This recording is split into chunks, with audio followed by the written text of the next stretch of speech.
Particulièrement appréciée par son entourage, Delphine Jubilard ne cesse d'être couverte d'éloges par tous ses proches, que ce soit sa famille. Elle a perdu ses parents mais a des sœurs et frères, ainsi qu'une cousine dont elle est particulièrement proche, tout comme son oncle et sa tante.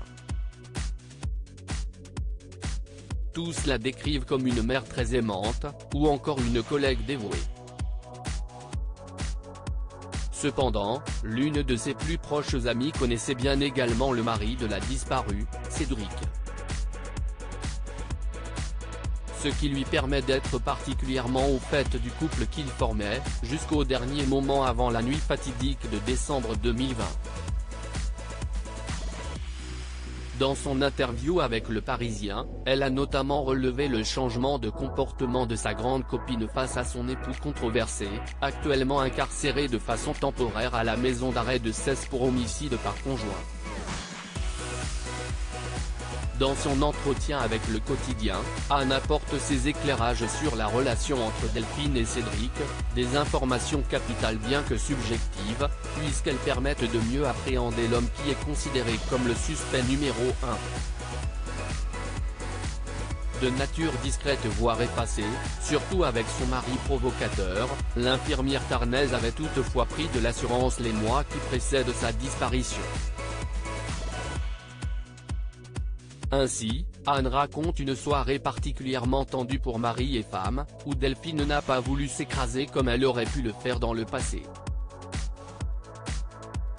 Elle avait vraiment changé et osait s'affirmer. Je me souviens d'une soirée particulièrement tendue chez eux vers début septembre. Ils n'arrêtaient pas de se disputer pour le choix de la musique. Ils n'étaient jamais d'accord, mais Delphine, contrairement à ses habitudes, ne lâchait rien. Elle remettait aussi en place Cédric lorsqu'il se lançait dans des tirades sur les travaux qu'il était en train de mener dans la maison, explique au Parisien celle qui a été l'une des dernières à avoir vu vivante Delphine Néo-Saguel. À partir de l'été 2020, Delphine Jubilard semblait vouloir mettre un terme à sa vie de bidochon, souhaitant ne plus subir sa vie de couple. Elle s'est transformée aussi physiquement, s'apprêtant plus. Des changements qui correspondent aussi à sa rencontre avec un autre homme, le confident de Montauban.